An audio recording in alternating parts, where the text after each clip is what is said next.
India ఇది ప్రపంచంలోనే అతిపెద్ద డెమోక్రటిక్ నేషన్. అంటే మనల్ని ఎవరు పరిపాలించాలి అనేది మనమే ఓట్ వేసి డిసైడ్ చేస్తాం. అయితే మన దేశంలో 543 లోక్సభ స్థానాలు, 4123 అసెంబ్లీ స్థానాలు, కొన్ని వందల జడ్పీటీసీలు, కొన్ని వేల ఎంపీటీసీలు, కొన్ని లక్షల పంచాయతీ సర్పంచ్ స్థానాలు ఉన్నాయి. సో జనరల్గా వీళ్ళందరి పదవీ కాలం 5 ఏళ్ల అయినప్పటికీ కూడా ప్రెజెంట్ మన దేశంలో వీళ్ళందరికీ ఒకేసారి ఎలక్షన్స్ జరగడం లేదు. ప్రతి సంవత్సరం ఏదో ఒక మూల ఏదో ఒక ఎలక్షన్ జరుగుతూనే ఉంది. దీనివల్ల ఒక రాష్ట్ర ముఖ్యమంత్రి అయినా, ఒక దేశ ప్రధానమంత్రి అయినా ఎక్కడ ఎలక్షన్ జరిగితే అక్కడికి వెళ్ళి వాళ్ళ పార్టీని గెలిపించుకోవడానికి ఎలక్షన్ క్యాంపెయిన్ చేస్తున్నారు. ఇలా చేయడం వల్ల ప్రజా పరిపాలన మీద పెట్టాల్సిన వాల్యుబుల్ టైంని వాళ్ళ పార్టీని గెలిపించుకోవడానికి పెట్టాల్సి వస్తుంది. అస్తమాను ఏదో ఒక ఎలక్షన్ పెట్టడం వల్ల గవర్నమెంట్కి ఎంతో డబ్బు, man power and valuable time ఇవన్నీ కూడా ఎక్స్ట్రాగా ఖర్చు అవుతున్నాయి. సో ఈ ప్రాబ్లమ్ని సాల్వ్ చేయడానికి 2014లో మోడీ గవర్నమెంట్ ఫస్ట్ టైం ఒక కాన్సెప్ట్ని ఇంట్రడ్యూస్ చేసింది. అదే వన్ నేషన్ వన్ ఎలక్షన్. అంటే దేశం మొత్తం మీద ఒకేసారి ఎలక్షన్ జరుగుతుందన్నమాట. సో ఇక్కడ క్వశ్చన్ ఏంటంటే, అసలు ఇది సాధ్యపడుతుందా? మన దేశంలో ప్రెజెంట్ ఉన్న ఈవీఎం మెషిన్లు దీనికి సరిపోతాయా? అపోజిషన్ పార్టీలు దీన్ని రాజ్యాంగ విరుద్ధమని ఎందుకు అంటున్నాయి?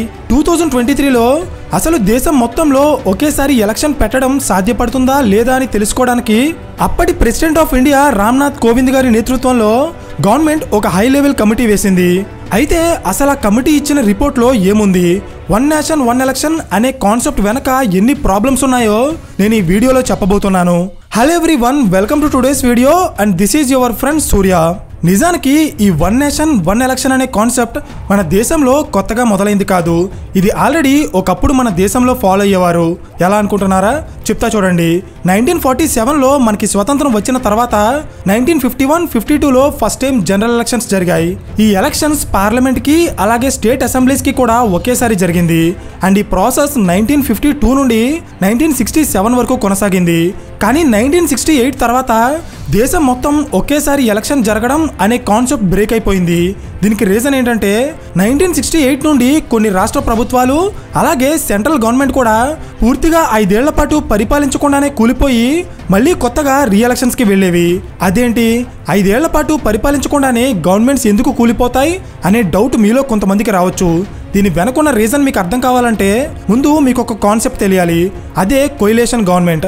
అంటే ఎక్కడైనా ఎలక్షన్స్ జరిగినప్పుడు ఏదో ఒక పార్టీకి 51% సీట్స్ వస్తే వాళ్ళు గవర్నమెంట్ని ఫామ్ చేస్తారు. కానీ ఏ పార్టీకి కూడా క్లియర్గా మెజారిటీ రాకపోతే అప్పుడు ఏదో ఒక 2 పార్టీలు కలిసి గవర్నమెంట్ని ఫామ్ చేస్తారు. దీన్నే కోయిలేషన్ గవర్నమెంట్ అంటారు.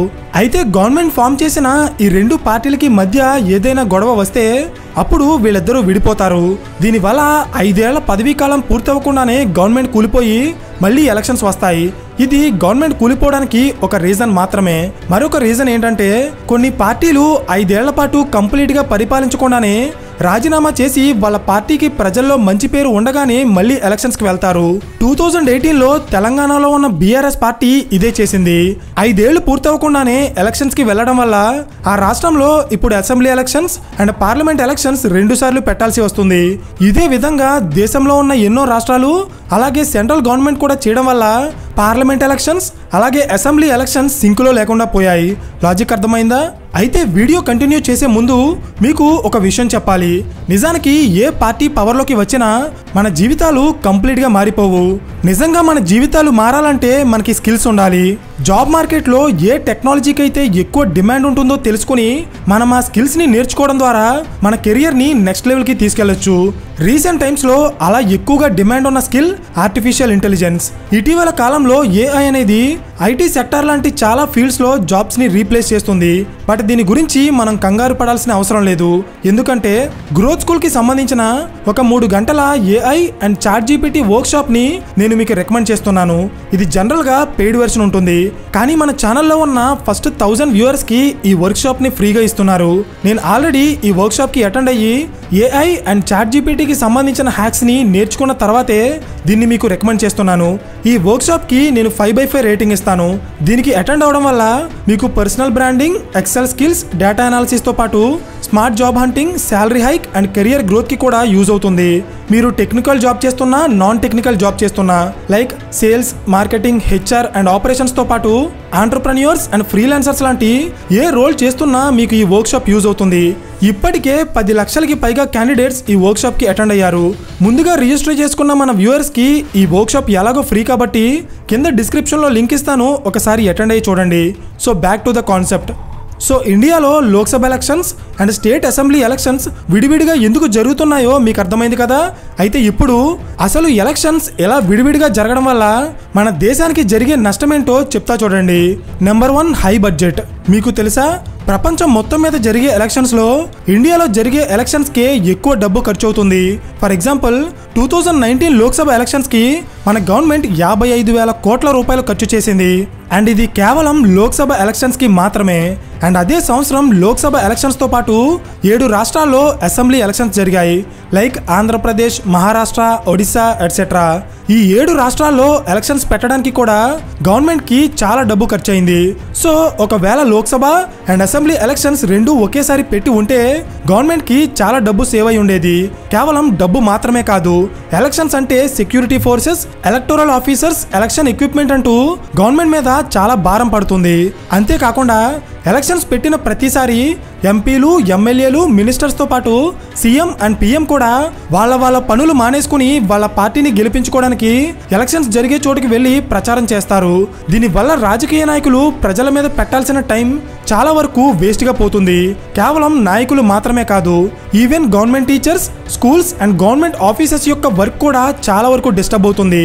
అంతేకాదు ఇలా విడివిడిగా ఎలక్షన్స్ పెట్టడం వల్ల వస్తున్న మరొక పెద్ద ప్రాబ్లం ఏంటంటే రీసెంట్ టైమ్స్లో ఓటర్ టర్న్అవుట్ అనే పదం మనం చాలా ఎక్కువగా వింటున్నాం. అవునా? అంటే ఏంటో చెప్తా చూడండి. ఒక నియోజకవర్గంలో 1,00,000 ఓట్స్ ఉన్నప్పుడు అందులో ఎంతమంది ఓటు వేశారో చెప్పేదే ఓటర్ టర్న్అవుట్. సో ఎలక్షన్స్ వచ్చిన ప్రతిసారి ఈ ఓటర్ టర్న్అవుట్ పర్సెంటేజ్ని పెంచడానికి గవర్నమెంట్ చాలా ట్రై చేస్తుంది. కానీ గవర్నమెంట్ ఎంత చెప్పినా చాలా మంది ప్రజలు బయటికి వచ్చి ఓటు వేయడం లేదు. దీనికి రీజన్ ఏంటో మీకు అర్థం కావాలంటే ఒక ఎగ్జాంపుల్ చెప్తా చూడండి. తెలంగాణలో అర్జున్ అనే ఒక పర్సన్ ఉన్నారు. ఆయన ఢిల్లీలో ఒక సాఫ్ట్వేర్ జాబ్ చేస్తున్నారు. సో 2023లో వాళ్ళ రాష్ట్రంలో అసెంబ్లీ ఎలక్షన్స్ జరిగినప్పుడు ఆయన జాబ్కి లీవ్ పెట్టి సొంత డబ్బు ఖర్చు పెట్టుకొని ఓటు వేయడానికి వచ్చారు. మళ్ళీ 2024లో జరిగిన లోక్సభ ఎలక్షన్స్కి కూడా సేమ్ ఇలాగే ఆయన ఢిల్లీ నుండి తెలంగాణ వచ్చారు.